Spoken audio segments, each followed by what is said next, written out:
Today's text comes from 2 Thessalonians chapter 3, verses 6 through 13. In your pew Bible, it is on page 962. 2 Thessalonians chapter 3, 6 through 13 on page 962.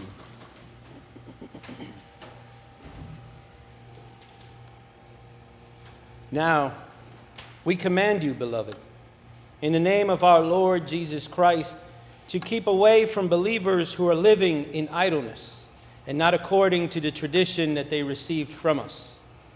For you yourselves know how you ought to imitate us.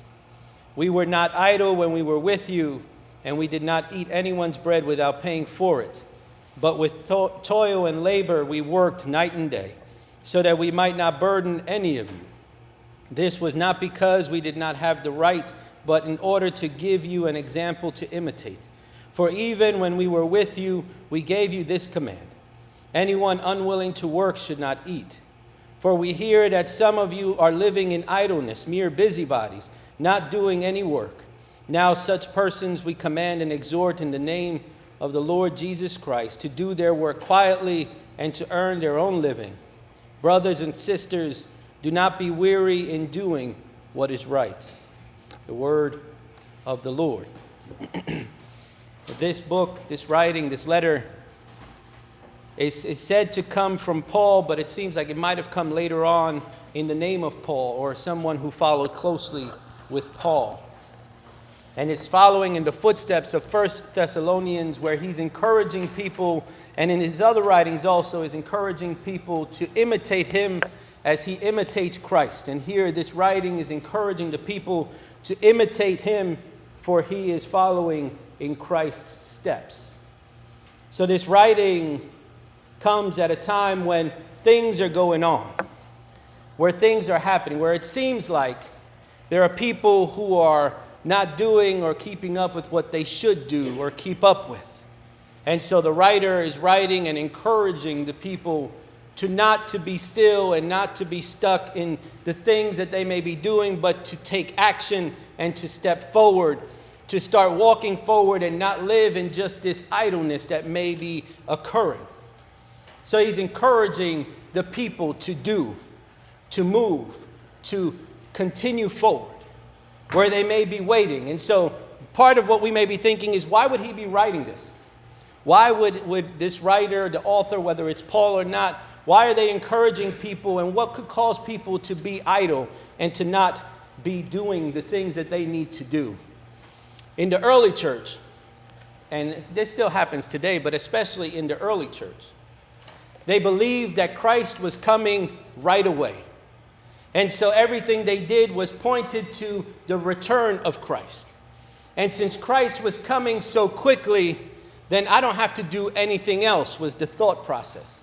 I can sit and wait, or I can wait in prayer, or I can just be here and wait for Christ to come, because we all know that Christ is coming very soon, coming tomorrow, in fact, or the next day, or next week.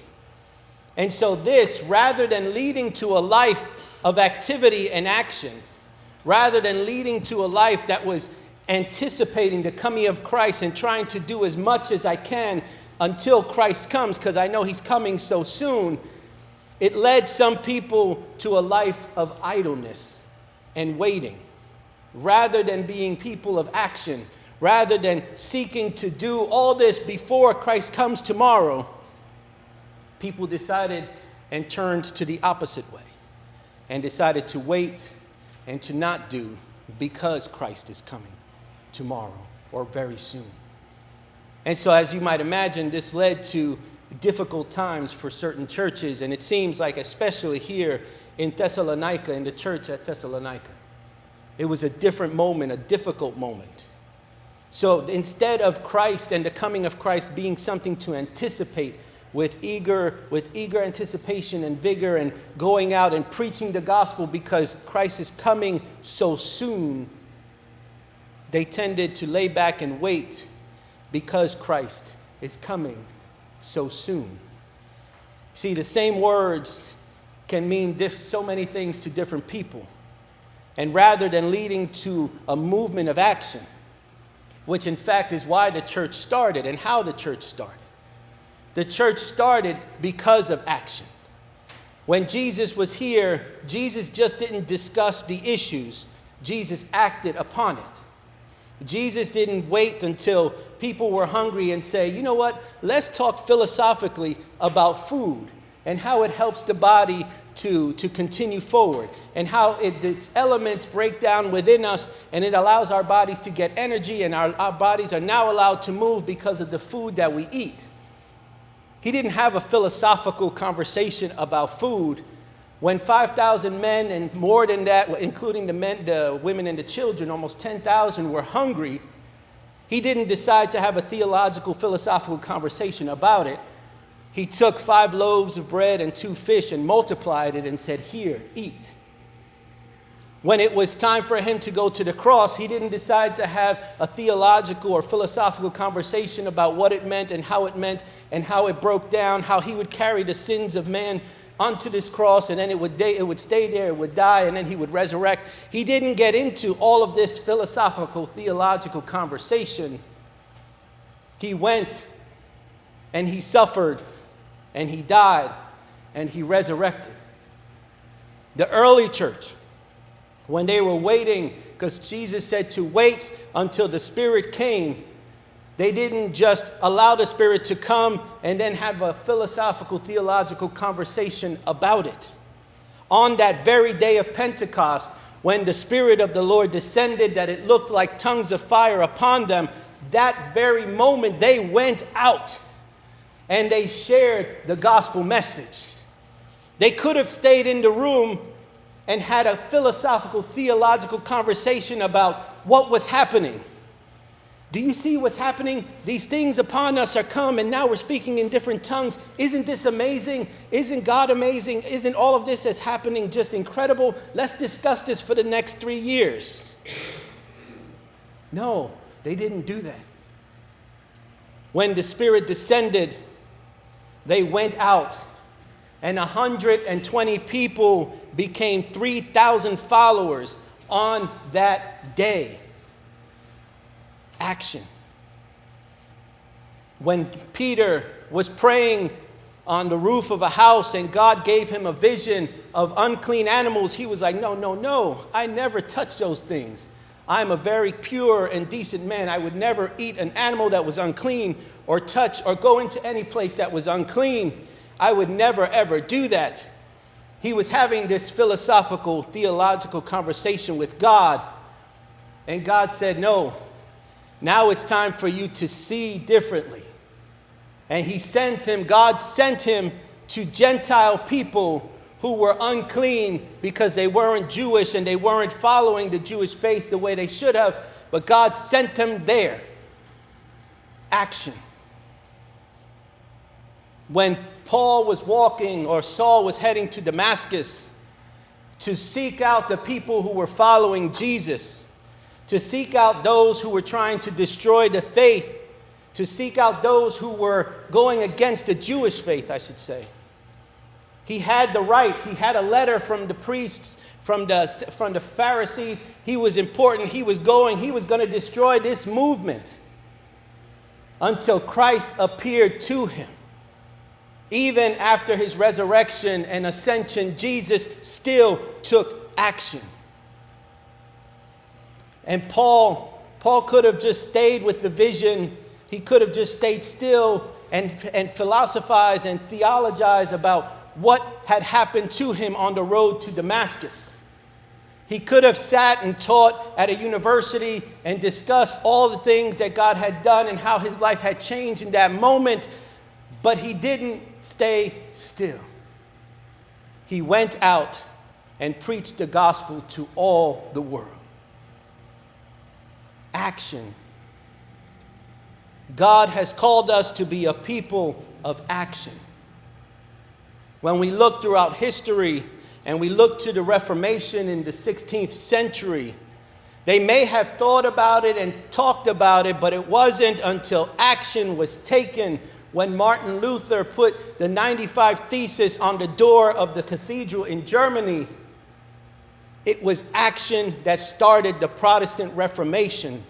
of which we are a part of here today, 500 years later.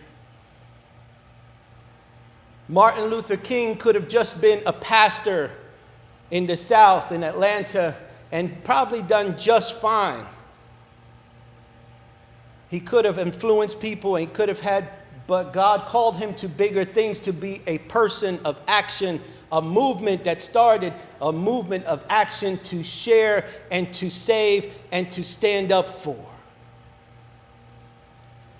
Here, our text is warning us against idleness.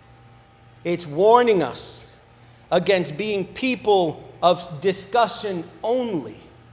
It's calling us to be people of action. And how do we look at that in our own life? Too often, we become a people or a person who wants to do things, but then we don't make it. And why don't we make it? It often is the case that we sit down and then complain. I want to get over there. But what are you doing to get over there? I don't know, but God is not letting me get over there. I'm sitting here, and God is not taking me over there. Well, what are you doing to try to get there? How are you trying to get there? Well, God, or we blame someone else. We're good at blaming. We're good at causing others or calling others out and saying, you're not doing this. But here we are, sitting and mad at the world. I want to get over there, but I can't get there. Well, have you gotten up and walked? No, but I still want to get over there, and God is not letting me get over there. Well, have you tried to, get over there? Yeah, I thought about it. I thought about getting up. I thought about maybe trying, but I'm mad at God. I'm mad because I can't get over there. And yet we continue to sit. We continue to be idle. And then that stuff becomes bigger than what we even realize, because it grows and it stews and it festers within us. Our anger towards God, our anger towards not getting to where we think we're supposed to be, or where we want to be, or where we want to go, because I am refusing to get up and start walking. The church was called to be a place of action. We are called to be a people of action. Yes, the discussions are important. Yes, the planning is important. Yes, the vision and looking forward to how can we get there, or what is it that is pushing us in that direction. All of that is important, but at some point, all of the talk, all of the discussion, all of the things that we have been philosophizing about and theologizing about and discussing in the midst of committees and groups and friends and homes and everywhere that we go, at some point, it has to become an action. And that's not only for the church, it's for our lives as well. If I'm not willing to move forward in my life, how can I expect others to move forward? How can I encourage someone else? How can I say, you know what? I see these things for you. I think that you can accomplish these things, but I'm sitting down refusing to move forward. How can I do that? They say that 80% of communication comes from everything outside of speaking. At least 80%. So we speak and we think that that's communication, and it is, and people hear it. But people don't always listen. But what they do listen to are your actions. How you are, who you are, how you live your life. Are you a person of action, or are you a person of discussion and talking alone? Are you willing to step forward, to take the steps necessary to move forward? Or are you just a person who wants to talk about the possibility that someday, somewhere, somehow, I'll be able to walk and get to that place, but right now I'm just going to sit here and complain about the process? Where are you in your life? If you just sit in your pain and your hurt and your trauma and never are willing to push through that, your life is going to be filled with pain and trauma and difficulty.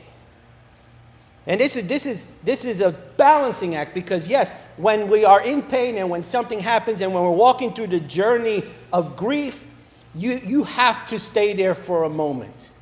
You have to live through it and then work towards the healing. But there are people whose trauma and pain envelops their whole life. And all they do is sit in this pain.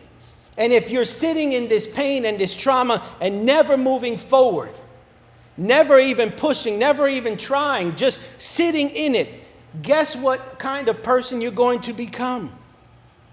You're going to be a person who demonstrates pain, a person who hurts others because you're in pain, a person who causes difficulty because you are suffering through this difficulty that you are refusing to move out of.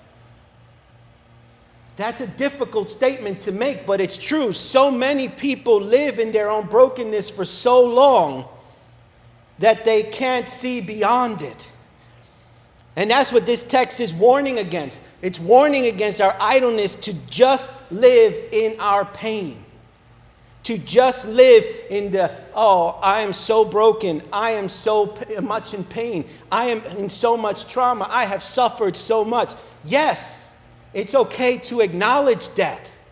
Yes, we've all been through some sort of pain and trauma and brokenness. We've all had our trust broken in one form or another. We've all had difficult moments in our lives.